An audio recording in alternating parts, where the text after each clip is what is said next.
Hey YouTube. So lately there's been a lot of talk about fake service dogs, especially with airlines attempting to change their regulation about the dogs they allow on planes as service dogs and those they don't. A common solution to this problem that a lot of people want to get behind would be having a national service dog ID. And while on the surface, this looks like a pretty good idea. You have to have a license to drive, you have to have a license to do a number of things in society. However, well, on the surface, this might look like a reasonable requirement for service dog handlers to have. There's a lot of issues that make this both impractical and an unfair burden on service dog handlers. Now, frankly, I got both my dogs, from one of the best schools in the country, the Seeing Eye. It's not me that these regulations would hurt, because I'm confident that my school would do what it needed to do to fall into compliance or to set me up for success so I fell into compliance. It's people that aren't as fortunate as I am. In America, you are allowed to own or train your own service dog. And a lot of service dog handlers do this with the help of professional trainings. A few do this completely independently, it just depends. And while you might be thinking, well, that's even more reason that these people need to be licensed and these dogs need to be checked. There's a number of issues with this. The first would be, who is going to check all of these dogs? Do we set up stations? Do they come to people's homes? How are we going to set this up? People that live in the butt crack middle of nowhere, where the nearest big city is 4 hours away, are they going to be expected to travel all that way just so they can use a piece of medical equipment that might, in some cases, literally save their lives? Then there's who's going to pay for this licensing and this scheme. Is the government going to pay for it? Is that going to fall on the individual handlers to pay for? Keep in mind that owner training a service dog is costs thousands and thousands of dollars, which a lot of people don't understand. A lot of people think, oh, I'm owner training, it must be cheaper than getting it from an organization.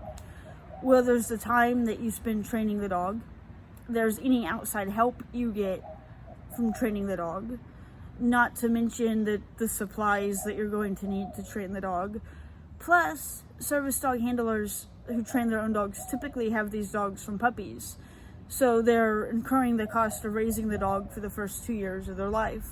Whereas people who get their dogs from other organizations, the puppy phase is done, over with, the chewing up, expensive items and things like that.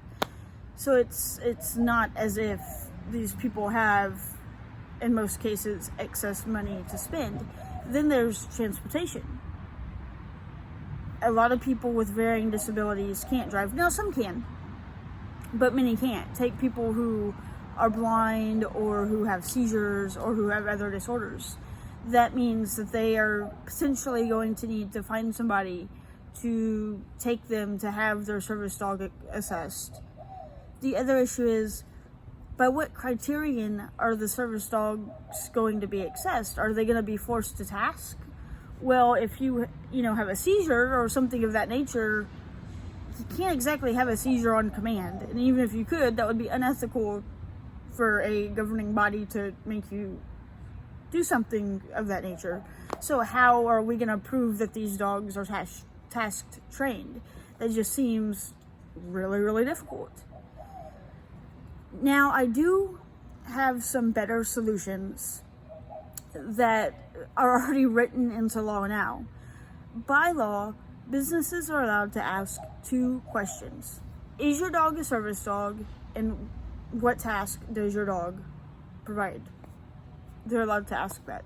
If somebody answers, my dog is an emotional support animal, they can go. Somebody answers, no, my dog's not a service animal, they can go. And I know what you're thinking. You're thinking, but people could lie. Yes, people can lie. The other part of the law states if a dog is causing a disruptance, it can be asked to leave, regardless of if it is a service dog or not.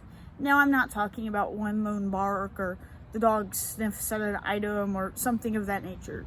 But if the dog is truly barking, defecating all over the floor, going up to random people and sniffing it, and the handlers making no ability to control their dog, if their dog is lunging at others, growling at others, that dog can be asked to leave.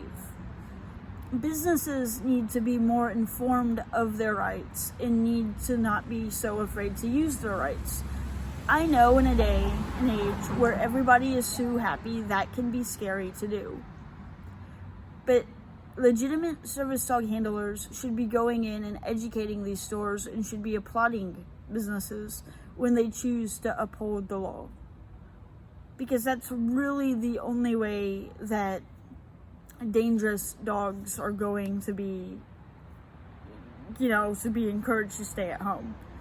In the link, I will provide a link to the ADA, Americans with Disabilities Act, most frequently asked questions, and if I can find it, I will include the newest proposed changes that airlines want to make to their kind of service dog policies.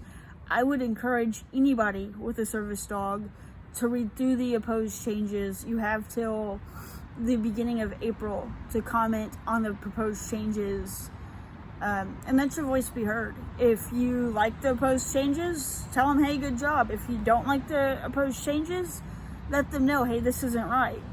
And I'm not going to get too much into those changes because I believe everyone needs to read it and to decide how they feel about them.